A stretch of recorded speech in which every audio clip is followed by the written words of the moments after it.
Oh, you know he's term limited. How do you think he gets another term? We're working on it. I think we'll have a couple of alternatives. Let's say that. Trump going for a third term? I don't know, man. Sounds like we're trying to break the Constitution. I don't know how I feel about that one.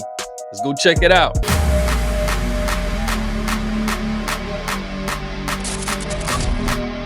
Yo, what's going on, everybody? It's your boy Blood. We're here. We're back with another video. Apparently, interestingly enough, so Chris Cuomo, quid pro quo, whatever. I'm sorry, y'all. So apparently, Chris Cuomo is in an interview with Steve Bannon. Now, I don't know much about Steve Bannon. I saw his face, and I'm like, I remember that guy when Trump was running the first time. He was a guy that made some. Okay, let me take that back. He was the guy that was allegedly made some racist remarks. Now, did I hear him say those racist remarks himself? No. But, of course, me being on the left side back then, a lot of the information that I got was from the left and, fear-mongering and stuff like that. So this picture that I have of Steve Bannon is the racist, anti-Semitic, all white, white power type individual. But again, now that I've rejuvenated my mind and actually looking at both sides, I'm giving him the benefit of the doubt that maybe this is all just talk and maybe he's not as bad as, people assume. Just like I'm now seeing Trump in a different angle. I'm not even going to say that I see him as a better person, but at a different angle than what I used to. And that is not as bad as I thought it was. So I'm going to give Steve the benefit of the doubt. But what he's talking about seems to be a little crazy. Let's go ahead and check it out. Joining me now, White House chief strategist at one time of the first Trump administration, host of Bannon's War Room, Mr. Steve Bannon. Thank you for taking the opportunity. Chris, thanks for having me on News Nation, and I appreciate you. So the only thing that you're not going to like talking about, we'll talk about first. I'm watching CPAC, and they put up a poll of potential, next generation, right? Post-Trump. You are second on the list after the VP as people getting the nod at CPAC to be president. A lot of people were surprised by this. My first question, you have anything to do with putting your name? I didn't like that list. The only reason I didn't like that list is because I really think Vivek Ramaswamy is onto something as far as, the way that America should be run. But a lot of people don't think that. And I know that a lot of people are like, we're not going to allow some Indian to be president, stuff like that. Not too much, but a couple of people and whatnot. So to me personally, I still got to see more as to like his thought process. And I think he is running for governor of Ohio. So he's going to be running for some form of government in Ohio. So we'll see how he does there. Maybe later on in the years, he'll try and run for president again. But for Vivek, is very interesting. Like for Don Jr., why would I want President Donald Trump's son as the president who knows nothing in politics? And that's the weird thing, because people give Vivek a lot of slack because, he's a businessman. He doesn't know absolutely nothing about politics. Yeah, but then also Donald Trump, I could have sworn Trump was also somebody that didn't know anything about politics. But I say less. I digress. Let's go ahead and continue. My first question, you have anything to do with putting your name in that list because you have presidential ambitions? No. And President Trump, I'm a firm believer that President Trump will run and win again in 2028. So I've already endorsed President Trump. I don't know, man. I don't know. Well, a man like this comes along. And this is what people have been talking about, that they're going to try and break the democracy and have him be a dictator. This is exactly what people are talking about. So why even bring this up? I'm not sure, because now you're definitely going to have the left going outraged and causing more issues, unless this was all part of his strategy. I think I'm starting to understand him a little more. Let's keep going. Once every century, if we're lucky, we've got him now. He's on fire, and I'm a huge supporter. Want to see him again in 2028. And obviously, anybody who doesn't like what you say but judges it as a function of a lack of intelligence doesn't know anything about you. I don't make that mistake. You're a smart guy. Oh, he's term limited. How do you think he gets another term? We're working on it. I think we'll have a couple of alternatives. Let's say that. We'll see. We'll see what the definition. We'll see on it. What does that mean? We're working on it. Like, you're literally trying to extend President Trump's presidency. This is unconstitutional. All right, let's just keep going. I'm sorry, y'all. We'll see what the definition of term limit is. All right. Well, so you're talking about. I will say he looks a lot better now. He still low key looks like, I'm not going to say the word, but he looks a lot better than he did in the past. because homie was looking crazy back then. I'm like, I wouldn't even trust him back then. Still low key, can't look at him and be like, yeah, I trust this guy. But about litigating this issue, because I don't want people to listen to our interview and say Bannon's cooking up an insurrection. Bannon is cooking up. You know what I mean? I want people to get a straight take on where your head is. What are you suggesting? Chris, as you know, I've had greater long shots than this. When we supported President Trump after the election, I realize you don't believe the election in 2020 was stolen. We do. We fervently believe that. When President Trump went back to Mar-a-Lago on January 20th, 2021, he was the longest of long shots to return to the White House. We said that day in our podcast and doubled down, having President Trump's back, that he was coming back not just to win the primary, he would win the White House, and we had to get organized and drive that victory, and also start working on all the policies. What's called Project 2025 or the America First Policy Institute, but all those different think tanks that started putting in the policies that you're seeing today in what we call Flood the Zone or Days of Thunder or however you want to. And this is the part that people were talking about. It's interesting that he kind of just said it. Unless I misunderstood, let's hear it again. But all those different think tanks that started putting in the policies that you're seeing today in what we call Flood the Zone or and drive that victory, and also start working on all the policies.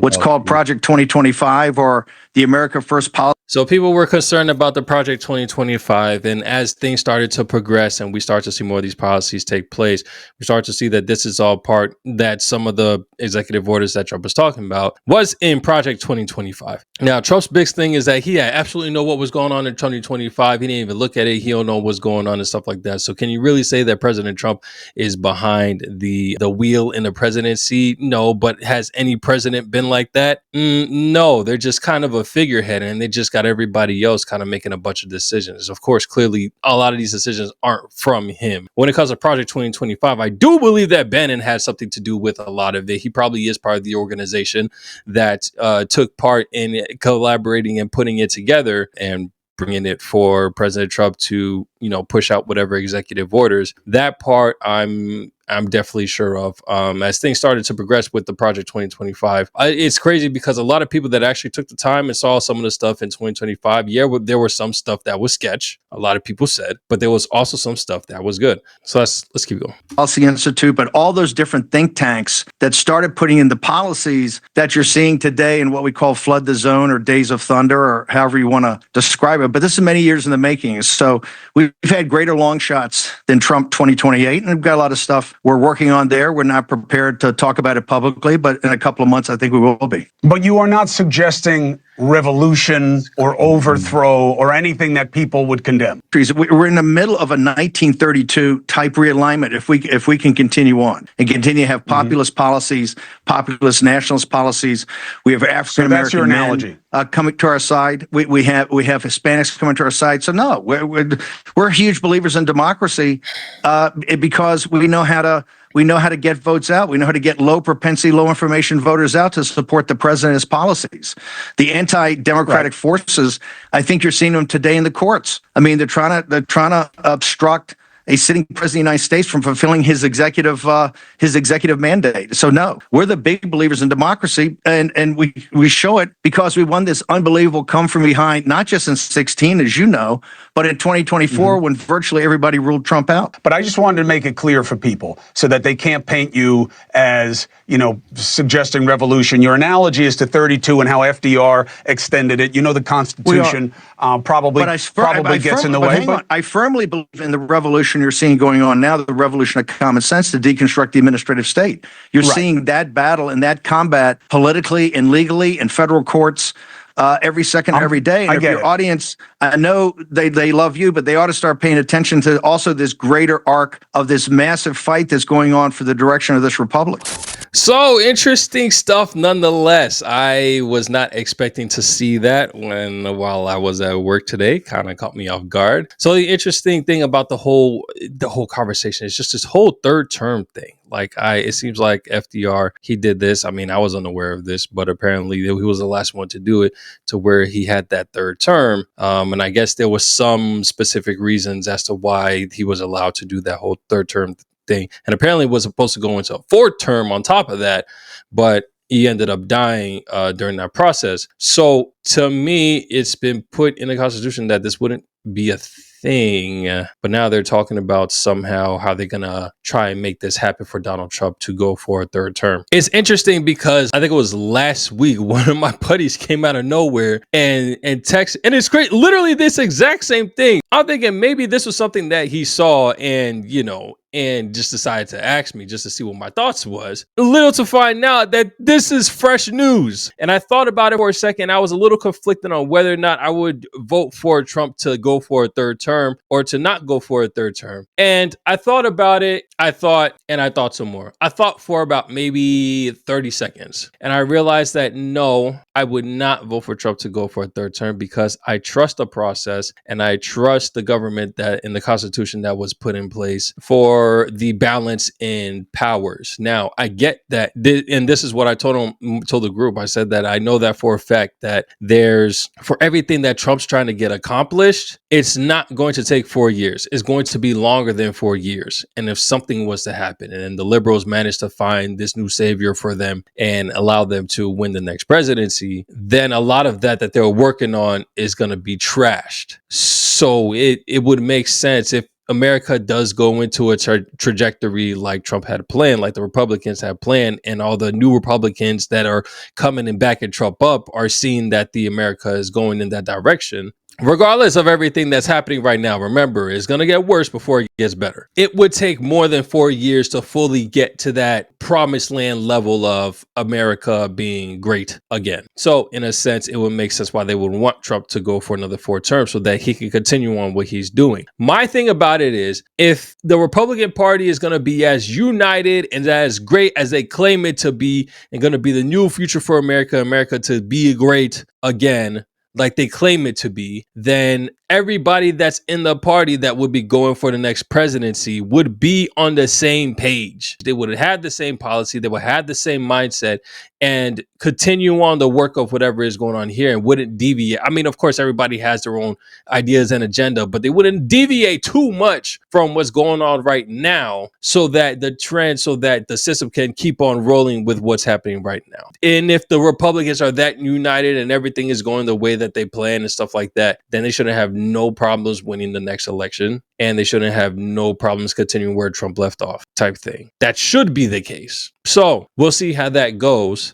The other interesting thing that's kind of weird, how Bannon is the strategist, quote unquote. He was a strategist for Trump's first term, and then he ended up leaving after a couple of months, interestingly enough. But the thing that I'm seeing is that this guy is a strategist. The thing about him before, like his big thing was that he was a racist, this, that, and the third. Again, I haven't heard him say anything specifically that was actually racist, but I do know that there was a quote that he said specifically that I guess that threw everybody off, and that would, I guess, label him as a racist. So I managed to find it. And back in the day, he had said, when was this? This was in 2018. So let's make sense. This is during Trump's first presidency. He says, "Let them call you racist. Let them call you xenophobes. Let them call you nativist," he said. "Wear it as a badge of honor because every day we get stronger and they get weaker." Now think about what that last part is. We get stronger and they get weaker. What are they talking about? Because I'm coming to realize that the more that we focus on the things that don't really matter, especially if it's all not true, then that leads you to be in a weaker side. That leads you to be constrained by certain things that aren't necessarily there, or that's keeping you from being farther up, which I think is what he's talking about. So in the same sense, how he knows for a fact that the Democrats are going to rave and be in all up in arms, like, oh my gosh, Trump is really trying to do a third term, where it's like the strategy is bring up Trump coming for a third term, even though they have nothing set in stone yet, but bring it up. Why would we bring it up? To let people know, to get people riled up, and for whatever purpose strategy that he may have. Because he could have just kept quiet. They could have said absolutely nothing, just like everybody knew absolutely nothing about Project 2025. And he could have kept his mouth shut until towards the end of the presidency. But he said it now after month 3 about Trump being in a third term. I think he has something really going on there. Well, not something really going on there as if I'm okay with it, but I think he really has something planned, and this is part of the strategy. So the interesting thing I wanted to do really quick is actually ask ChatGPT what can be done in regards to this. Let's see if speaking of advanced mode. Hi there. I just want to share how thrilled I am to work with you, and I can't wait to get started. So what's the game plan? All right, so I have Cove now. I guess he's my new chat buddy. Hey, Cove. Hey there. It's great to meet you. What can I help you with today? Okay, so I had a question. Sure. What's your question? I'm here to help. All right, so let's say that I become president of the United States and I've already served my 2 terms. What is it that I can do constitutional wise that will allow me a chance to go for a 3rd term? What options are there that can, permit me to continue on my presidency term past my 8 years? Under the current U.S. Constitution, specifically the 22nd Amendment, a president can only serve 2 terms, totaling a maximum of 8 years in office. There isn't a constitutional way to serve a 3rd term if you've already served 2. However, if you were to run for another public office, like a governor or a senator, or even an international role that doesn't have the same term limits, you could continue to serve in some capacity. But as for the presidency, the 2-term limit is pretty firm. Okay. So in that case, is there any type of scenario where I can possibly go for a 3rd term? Let's say if something were to happen in America or something was to shift to where it would deem for it necessary for me to go for a 3rd term. In the current constitutional framework, a president cannot serve more than 2 terms. Even in extraordinary circumstances, the 22nd Amendment would still apply. The only way for a 3rd term to become possible would require a constitutional amendment to change or eliminate the 2-term limit. Amending the Constitution is a complex process that requires significant support from both Congress and the states. So, if any major shift or crisis were to occur, the legal path to a 3rd presidential term would still require changing the Constitution through an amendment. It's a process that involves a lot of steps and broad agreement across the political spectrum. So it's not something that can be done easily or quickly. All right. Appreciate you, Cove. Tell the channel what's up and catch y'all later. Will do. Take care and have a great day. Catch you later. All right, y'all. So there you have it. So apparently, based off of ChatGPT, who can read the whole Constitution and whatnot, there's absolutely nothing that could be done constitutional-wise. They'd have to come up with another constitution that would allow for President Trump to run for a 3rd term. So I don't know what exactly that they have in plan to do so, but I think it's all just talk and part of the strategy that they have. But we'll see how that goes. Regardless, if it does somehow manage to come up with something, which I don't believe is going to happen because clearly the judges aren't in favor of, Trump and his decisions, but they may find a way to get rid of him too. I don't know. In order to do that, regardless, at the end of the day, I'm not voting for it. I'm sticking with the process that we have here. And that's what I'm sticking with. So you guys let me know in the comment section what y'all think. It's your boy Big Blue. As always, go ahead and like, subscribe, and hit that bell. I'm going to catch you on the next one. Take it easy. Peace.